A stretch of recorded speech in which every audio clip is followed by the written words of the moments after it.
Book माई show जुक box presents. जरा खौफ से सुनो।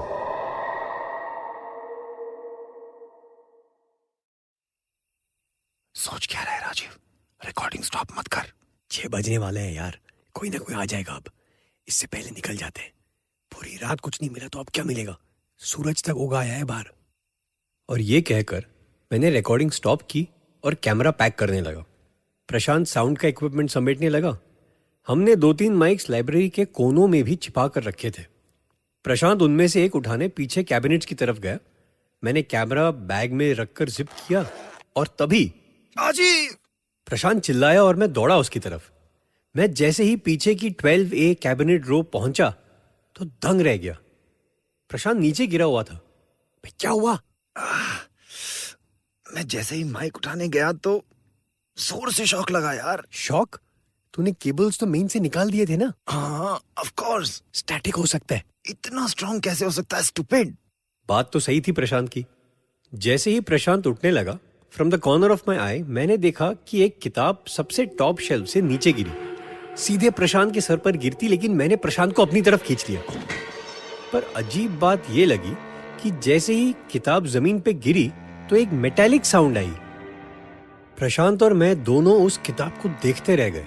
हिम्मत करके प्रशांत ने ही किताब को हिचकिचाते हुए छुआ और मेरी तरफ देखा। क्या?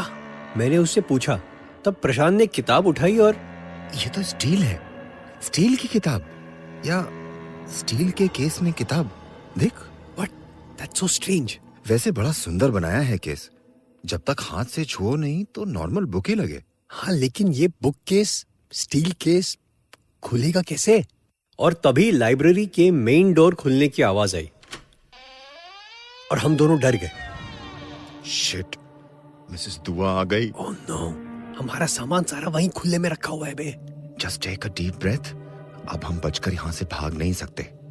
मेरा कैमरा छोड़कर तो बिल्कुल नहीं। देख, बेटर यही होगा मिसेस दुआ का सामना किया जाए। ओके? मैंने हाँ में सर हिलाया और प्रशांत ने वो स्टील की किताब वापस शेल्फ में रखी और हम दोनों वहां से अपने सामान की ओर बढ़े।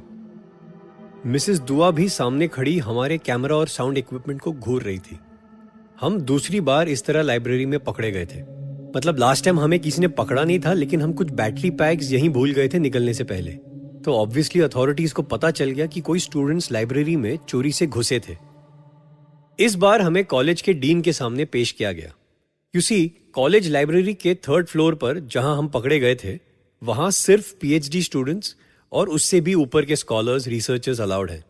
हम तो बस सेकेंड ईयर स्टूडेंट्स थे और हमारे काम की सभी किताबें ग्राउंड फ्लोर पर ही थी। कभी कभी हम 2nd फ्लोर पर कंप्यूटर नोट्स बनाने चले जाया करते थे, लेकिन 3rd फ्लोर पर जाने की हमको परमिशन नहीं थी। हम वहां गए थे क्योंकि हम एक एक्सपेरिमेंट कंडक्ट कर रहे थे। क्या था कि जब से कॉलेज ज्वाइन किया था हमने सुना था कि 3rd फ्लोर की लाइब्रेरी हॉन्टेड है, तो वो चेक करने हम गए थे। हमने लाइब्रेरी में कैमरा शैमरा लगाकर फोटोज ली, साउंड भी रिकॉर्ड की और हम इस नतीजे पर पहुंचे कि लाइब्रेरी का 3rd फ्लोर हॉन्टेड नहीं था। ये सिर्फ वहम था और अफवाह। तो बस डीन के सामने भी हमने सच बयां किया, माफी मांगी अपने एक्शंस के लिए, लेकिन यह भी साफ कहा कि हम जो भी कर रहे थे वो in the interest of everyone कर रहे थे। वंस एंड फॉर ऑल हम चाहते थे कि ऐसी भूत प्रेत हॉन्टेड टाइप अफवाहें फैलानी बंद की जाए। डीन ने हमें माफ किया, लेकिन वार्निंग दी कि दोबारा ऐसा कोई एक्सपेरिमेंट करने से पहले हम परमिशन ले लें। आज का दिन मेरे लिए तो बड़ा लकी है। बच गए, पहले लाइब्रेरी में सर फटने से, और अब डीन ने भी माफ कर दिया। मैं ऐसे ही सोच रहा था कि वो स्टील की किताब अगर मेरे सर पर गिरी होती तो मेरा सर तो क्रैक हो जाता। यार हंसने की बात नहीं है, मेरे तो दिमाग में वो किताब अटक गई है। क्या है वो? कुछ दिन बाद मेरा सामना प्रोफेसर चौधरी से हुआ। हमने इनका नाम सनकी रखा हुआ था। मैं कॉरिडोर से गुजर रहा था जब उन्होंने मुझे रोका और पूछा, तुम ही हो ना जिसने नोटिस बोर्ड पर ये लिखकर टांगा है कि लाइब्रेरी का 3rd floor is not haunted? ऐसी अफवाहें ना फैलाई जाएं। जी सर। मैंने हाँ कहा और प्रोफेसर को साइंटिफिक हवाले से समझाने लगा कि अगर कोई एंटिटी है लाइब्रेरी के 3rd फ्लोर पर तो उसका प्रूफ भी तो मिलना चाहिए। उस एंटिटी का आउटर फॉर्म ना भी हो, लेकिन मैग्नेटिक फील्ड, इलेक्ट्रिक फील्ड कुछ तो होगा। और मेरी बात सुनकर प्रोफेसर जोर जोर से हंसे और फिर मुझे बड़ी अजीब तरह से देखते हुए बोले, जानलिंग वृश्यम मुनु सुनु व्योंग श्रिम स्क्विंग। जी सर। और जितनी अचानक उनकी आंखों में एक अजीब सी चमक आई थी जब उन्होंने मुझसे वे अजीब ऊल जलूल शब्द कहे थे, उतनी ही अचानक वो चमक गायब हो गई और मुस्कुराते हुए वो मुझसे कहे, किताबों में भी जान होती है बेटा, उनकी भी आत्माएं होती हैं। ज्ञान कोई लाइफलेस वस्तु नहीं, नॉलेज इज अलाइव। मैं एक पल उन्हें बस देखता रहा। उन्होंने मुझसे अभी जो कहा वो समझा मैंने और फिर पूछा, क्या हर किताब में जान होती है? हर इंसान में अकल होती है, लेकिन हर इंसान समझदार नहीं कहलाता। और ये कहकर वो चल दिए। बस उसी पल आई डिसाइडेड मुझे फिर से लाइब्रेरी के 3rd फ्लोर पर जाना होगा। तभी प्रशांत मुझे मिला। ओए, एग्जाम्स की डेट्स आउट हो गई हैं, सिर्फ 10 दिन बचे हैं तैयारी के लिए। हैं?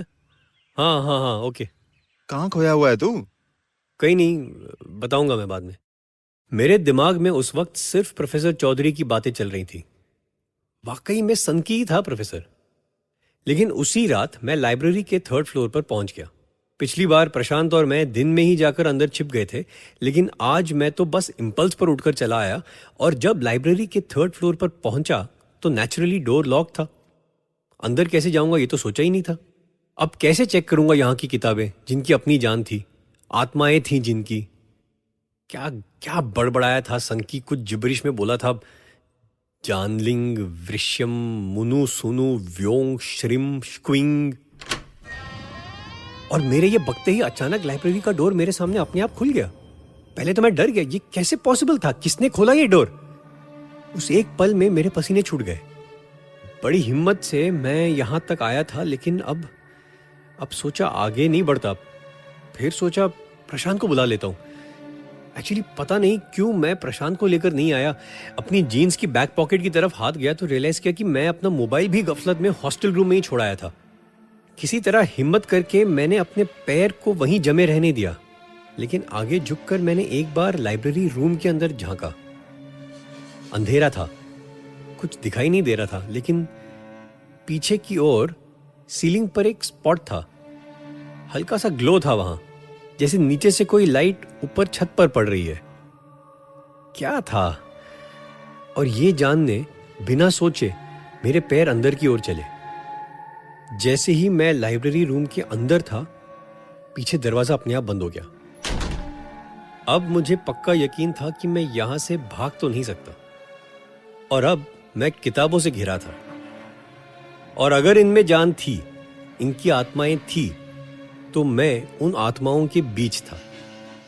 मेरी नजर फिर एक बार उस सीलिंग पर पड़ रही ग्लो की तरफ गई। अंधेरे में अब वो ब्राइटर दिख रही थी और मैं उसकी तरफ अपने आप आगे चलने लगा। जैसे जैसे मैं उसके करीब पहुंच रहा था, मैंने रियलाइज किया ये वही शेल्फ के ऊपर ग्लो थी जहां वो स्टील की किताब रखी थी। और जब मैं कैबिनेट की रोड 12A के पास पहुंचा तो मुझे साफ दिखाई दे रहा था वो स्टील की किताब। उस किताब में से एक ब्राइट लाइट चमक रही थी, लेकिन ये लाइट ऐसी थी जो अपने ओर आकर्षित कर रही थी मुझे। और जैसे मैं उस किताब की ओर बढ़ने लगा, मुझे लगा मैं अब बिल्कुल डर नहीं रहा था, और मैंने उस किताब को उठाया। किताब बहुत भारी थी। मैं उसे संभालकर हाथों में कसकर पकड़े हुए एक स्टडी टेबल की ओर चला और उस किताब को टेबल पर रखकर मैं सामने बैठ गया। उस स्टील केस के ऊपर ना कुछ लिखा हुआ था और ना ही उसमें कोई की होल या कोई मैकेनिज्म दिखाई दे रहा था जिससे उसे खोला जाए। मेरी उंगलियां ये टटोल रही थी जब एक नेचुरल एक्शन में मैंने किताब का कवर जैसे उठाकर खोलते हैं वैसे ही किया और वो खुल गई और उसके अंदर पन्ने पलटने लगे। पन्नों पर लिखे अक्षर उभरने लगे और वो रोशन शब्द बनकर मेरे सामने नाचने लगे। मैं पढ़ने लगा, इम्प्रात्रियम नजीबोकीतर मकिलिस्त्री पाउन सीप दूरबनम लास्त्रो जू नू मियांगोरम श्रीम बियानारी अवाद्रुम हिबातो माजम डॉट। रप्त सप्त गप्त लप्त सियानुम फरिश्ते विभ्रूम मा या रुब्बिला मुनास्त्रा मू ज्वीम श्वीम जा डैश जानलिंग वृश्यम मुनु सुनु व्यों श्रिम श्क्विंग सा मा ला री दो रे नी पा सो गा ती धा रिम रीम धा ती गा सो पा नी रे दो ला मा सा सा सा सा सा सा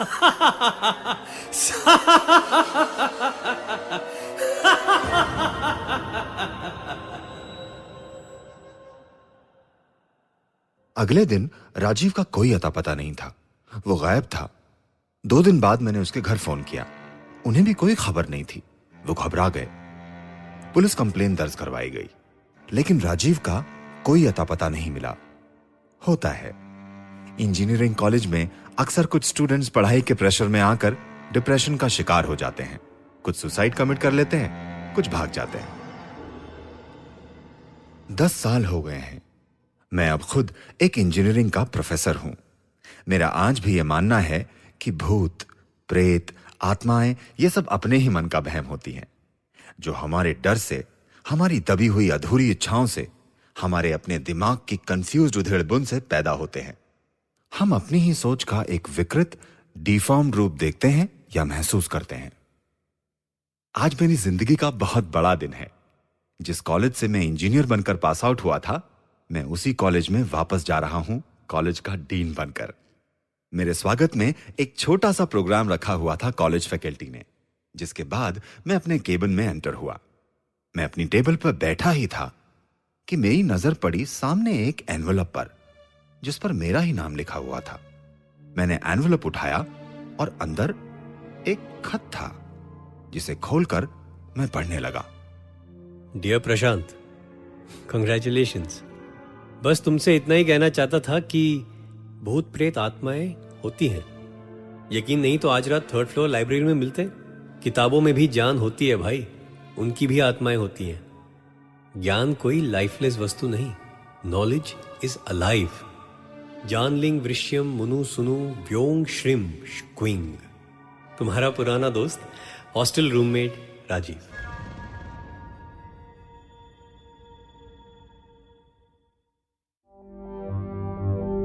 The Forbidden Book was written by Isha Sharma and Satyam Tripathi, directed by Satyam Tripathi, with performances by Omi Joshi and Karthik Sitaraman.